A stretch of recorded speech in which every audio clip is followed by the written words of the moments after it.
Ever. Dude.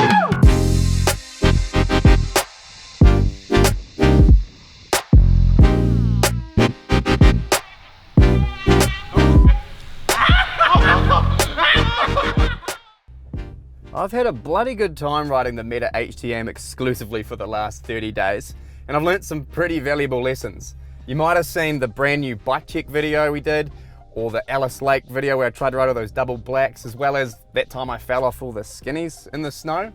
But today we're going to do two things. We're going to share the lessons I've learnt that are transferable to any rider on any bike, and we're going to see how fast I can actually go on this hardtail.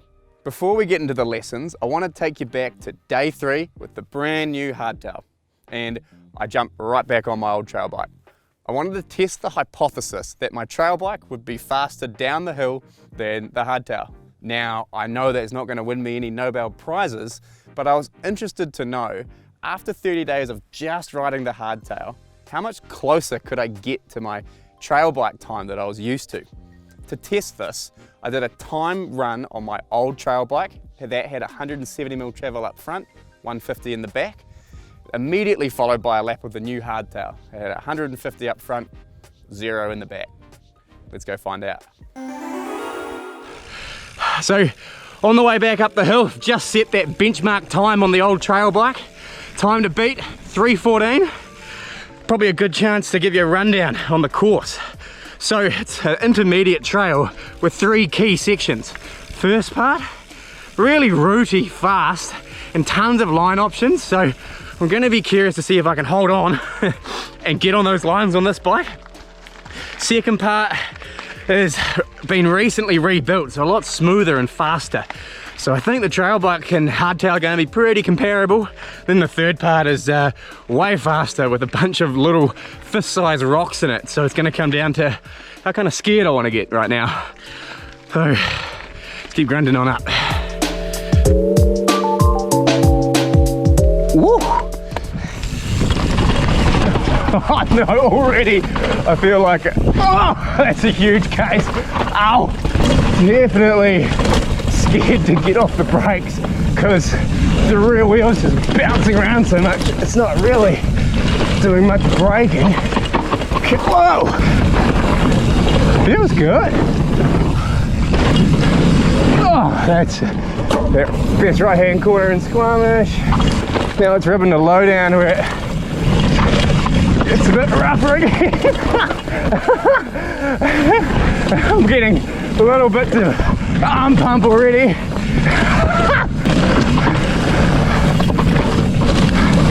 Nice, there we go. 3:27. It's 3:14 last time. Okay, 13 seconds slow, not too bad. So that was actually closer than I thought. And after riding the bike as is for a few days, I wanted to try a few different parts and see if that would make a difference. We started in the cockpit. The handlebars I started wide at 790mm, just wanted to get a feel for it. Eventually I brought them down to 770, and that kind of gave me that feeling of being able to lean the bike a bit better at the lower speeds, I think. I also changed the stem. Out of the box it had a 50mm copperhead stem. I went to 35 just to see how it was for a few days. Eventually I found though I felt more comfortable on the 50, so left it there. I also played with the stack height. I started with it right at the top, losing 1 spacer each time. Aside from adjusting the brake angle quite often, that was really it for changes in the cockpit. I spent the majority of my setup time on the suspension, well, really just the front fork. I started with the recommended 83 PSI for my riding weight. Eventually I dropped it to 81 just to give me a little bit more softness. I started with the rebound accidentally really fast, so I backed that off a few clicks, and that's now at 16 clicks from closed. Compression wise, I really cranked up the high speed compression to 4 out of 5 clicks, and the low speed compression I left at 14 clicks. I've got 2 tokens in there right now, and I'd like to explore with more just to see how that will make the bike feel. Moving right along, let's move to tire pressure chat. I started with 25 PSI in the rear, which I eventually dropped now to 23, again just to get a little bit more softness out of the rear end. The front stayed the same, somewhere 22, 23 PSI. What I did find a really useful change was the tyre width. I started with 2.35 tyres. Once I put the 2.4 tyres on though, it felt like the bike had a lot more support and I could really hammer the rear end in a bit harder to the corners. Finally, I threw the flat pedals back on. I haven't ridden flats for the last 10 years, but I wanted to see what it would feel like and take my skills back to the basics. But for the sake of my shins, I'm gonna throw the clips back on. Speaking of taking it back to basics, there were a few skills I had to think about and practice to make the most out of this bike. But the best way to show you that is to take it out on trail. So let's go have a look.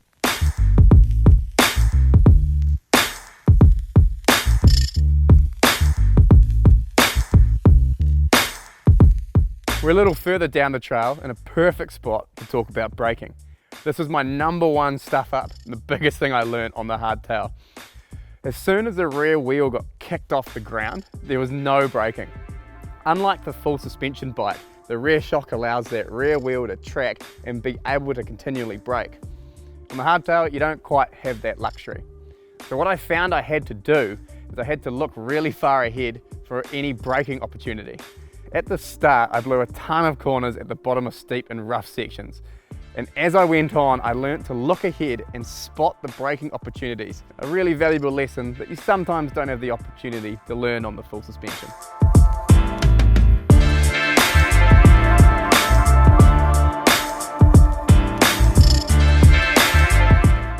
Moving right along, we need to talk about line choice. This section's a great example of when I started riding the hardtails, taking the conservative, easy lines, but with the correct entry speed, balance, and timing of when I was unweighting, I could still take the aggressive lines I'd like to on the trail bike.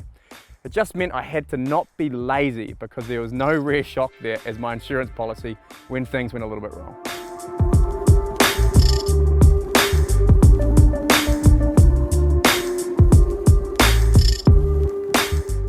One of the things I've loved learning the most on the hardtail is pumping. Without the complication of the rear shock, we get two main things I was focusing on. Firstly, I could tell how efficient my pumping was without any energy being wasted in the rear shock. Secondly, it was really easy to work on the timing of my pumping. That was because without the rear shock, I was getting immediate feedback on whether I'd time my pumps right or wrong. It's important to have your timing right on any bike because that's how you're going to generate free speed without pedaling down a trail. So those were the skills I focused on and thought about for the last 30 days while just on the hardtail. And now I've had a quick look back at the course, I'm feeling pretty ready to put down a fast time and see how close I can actually get to that first trail bike time. Let's give it a crack. So battling up the hill for the final time run. Supposedly I've learnt some lessons. The bike is in mint condition. Trail's pretty similar to 27 days ago. Time to beat from the hardtail was 3:27. The trail bike set the bar at 3:14. Let's see how we go.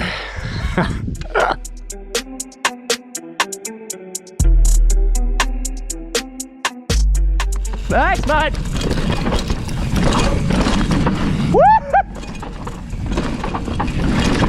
Okay, rear wheel is everywhere.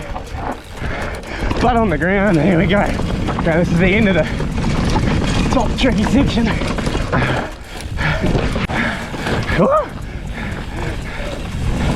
Tyres feel way better, like so much more traction, bit of cushion even, dare I say it, more rough, just lots of rocks on the surface. Ooh, ow, that's ankle smasher. Okay, and brace my ankles. Sliding around on the rocks, and it's so scary. Okay.